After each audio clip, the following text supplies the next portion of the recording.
ನನ್ನ ನಮಸ್ಕಾರಗಳು. ಮೊದಲನೇದಾಗಿ ನನ್ನ ಆತ್ಮೀಯರು ರಾಮಮೂರ್ತಿಯವರಿಗೆ ನನ್ನ ಕೃತಜ್ಞತೆಗಳನ್ನು ಮತ್ತು ನಮ್ಮ ಭಾಮ ಹರೀಶ್ ಅವರಿಗೆ, ಪವನ್ ಅವರಿಗೆ. ಯಾಕಂದರೆ ಪವನ್ ಅವರು ಮತ್ತು ರಾಮಮೂರ್ತಿ ಸರ್ ಫಸ್ಟು ನನಗೆ ಒಂದು ಕತೆ ಅಂತ ಹೇಳಕ್ಕೆ ಬಂದರು.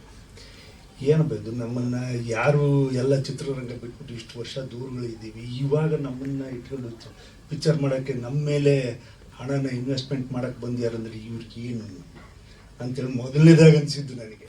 ಯಾಕಂದರೆ ಅವ್ರ ಕ್ಯಾರೆಕ್ಟರ್ ಇಟ್ಕೊಂಡಿರ್ಬೋದು, ಆದರೆ ಬಂಡವಾಳ ಹಾಕೋರು ಅನ್ನಪೂರ್ಣೇಶ್ವರಿ ಇಬ್ಬರಿದ್ದಾರೆ.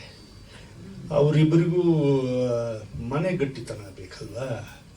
ಹಾಗಾಗಿ ಅವರಿಗೆ ಹೇಗಪ್ಪ ಇದು ಅಂತೇಳಿ ಹಂಗೂ ಒಂದೆರಡು ದಿನ ಬಿಟ್ಬಿಟ್ಟು ನೋಡೋಣ ಅಂದೆ. ಯಾಕಂದರೆ ಕ್ಯಾರೆಕ್ಟ್ರೇನೋ ಮಾಡಿಬಿಡ್ತೀವಿ, ಅವರು ಬಂಡವಾಳ ಹಾಕಿದವ್ರಿಗೆ, ನಿರ್ಮಾಪಕರಿಗೆ ಅದು ದಕ್ಕಲಿಲ್ಲ ಅಂದರೆ ಈ ಚಿತ್ರರಂಗ ಮಾಡೋದು ಚಟಕ್ಕಲ್ಲ. ಮೆಸೇಜ್ ಕೊಡೋದು ಇದೆಲ್ಲದು ಒಂದು ಕಡೆ ಇದ್ದರೂ ಕೂಡ ಅನ್ನ ಕೊಟ್ಬಿಟ್ಟು ಇಷ್ಟು ಜನನ್ನ ಸಾಕಿರ್ತಾರೆ, ಇಷ್ಟು ಜನನ್ನ ಎತ್ತಿರ್ತಾರೆ ಅಂದರೆ ಚಿತ್ರರಂಗನೂ ಕೂಡ ಅದೇ ರೀತಿಯಲ್ಲಿ ಅವರಿಗೆ ಕೊಟ್ಟರೆ ಮುಂದಿನ ಚಿತ್ರವನ್ನು ಮಾಡೋದಕ್ಕೆ ಸಾಧ್ಯವಾಗುತ್ತೆ ಅಂತೇಳಿ ನನ್ನ ಅನಿಸಿಕೆ. ಇದನ್ನು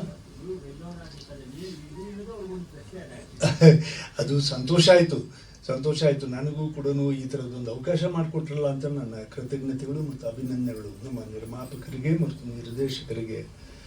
ಆದರೂ ಕೂಡ ಒಂದು ಪಾತ್ರವನ್ನು ಅದರಲ್ಲಿ ತಳ್ಳಿನ ಆಗಬೇಕು ಅಂತ ಹೇಳಿಬಿಟ್ಟು ನನ್ನ ಪ್ರಯತ್ನ ಏನಿತ್ತು, ಸಾಕಷ್ಟು ಪ್ರಯತ್ನಗಳನ್ನು ನಾನು ಮಾಡಿದ್ದೀನಿ ಅಂತೇಳಿ ಅಂದ್ಕೊಂಡಿದ್ದೀನಿ. ಯಾಕಂದರೆ ಒಂದು ಪಾತ್ರಕ್ಕೆ ಅದಕ್ಕೆ ಒಂದು ತೂಗಬೇಕು.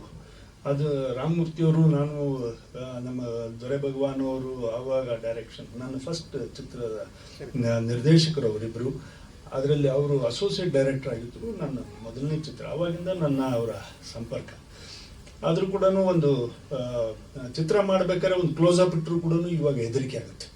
ಏನಪ್ಪ ಇದು, ಇದನ್ನು ನಾನು ಕರೆಕ್ಟಾಗಿ ನಿರ್ದೇಶಕರ ಪ್ರಕಾರವಾಗಿ ಅಥವಾ ಕತೆ ಪ್ರಕಾರವಾಗಿ ನಾನು ಇದ್ದೀನಾ, ಅಲ್ಲಿ ಆ ಪಾತ್ರದೊಳಗೆ ಬಂದಿದ್ದೀನಾ ಇಲ್ವಾ ಅಂತೇಳಿ ಅಷ್ಟು ಅನುಮಾನಗಳಾಗ್ತವೆ ಈಗ. ಯಾಕಂದರೆ ಚಿತ್ರ ಇವತ್ತು ಯಾವುದೋ ಒಂದು ಗ್ಲಾಮರ್ ಮೇಲೆ ಅಥವಾ ಒಂದು ಇದ್ರ ಮೇಲೆ ಇದ್ರ ಮೇಲೆ ಓಡೋದಿಲ್ಲ ಈಗ. ಯಾಕೆ ಎಷ್ಟು ದುಡ್ಡು ಹಾಕಿರ್ತೀರಿ ಅನ್ನೋದ್ರ ಮೇಲೂ ಓಡೋದಿಲ್ಲ ಈಗ. ಚಿತ್ರದಲ್ಲಿ ಏನು ಸತ್ವ ಇದೆ ಅದ್ರ ಮೇಲೆ ಓಡುತ್ತೆ ಅನ್ನೋದು ಜನ, ಅದಕ್ಕೆ ಏನು ಅಂತ ಅವರಿಗೆ ಮನಸ್ಸಿಗೆ ತಟ್ಟೋ ರೀತಿಯಲ್ಲಿ ಇದ್ದರೆ ಅದು ಎಲ್ಲರೂ ತಗೊಂಡು ಹೋಗುತ್ತೆ ಅನ್ನೋದಕ್ಕೆ ಇವಾಗ ರೀಸೆಂಟಾಗಿ ಬಂದಿರತಕ್ಕಂಥ ಚಿತ್ರಗಳೇ ಸಾಕ್ಷಿ ಅಂತೇಳಿ ನಾನು ಭಾವಿಸ್ತೀನಿ. ಹಾಗಾಗಿ ಅಂಥ ಒಂದು ಕಥಾವಸ್ತನ್ನು ನಮ್ಮ ನಿರ್ಮಾಪಕರು ಮತ್ತು ನಿರ್ದೇಶಕರು ಮಾಡಿ ನಮ್ಮನ್ನು ಅದರಲ್ಲಿ ಮಾಡ್ಕೊಂಡಿರ್ತಕ್ಕಂಥದ್ದು ತುಂಬ ಸಂತೋಷ ತರ್ತಕ್ಕಂಥ ವಿಚಾರ. ಮತ್ತು ವಿಶೇಷವಾಗಿ ನಮ್ಮ ನಾಯಕಿ ಪಾತ್ರವನ್ನು ವಹಿಸಿರ್ತಕ್ಕಂಥ ರಾಗಿಣಿಯವರು ಭಾಳ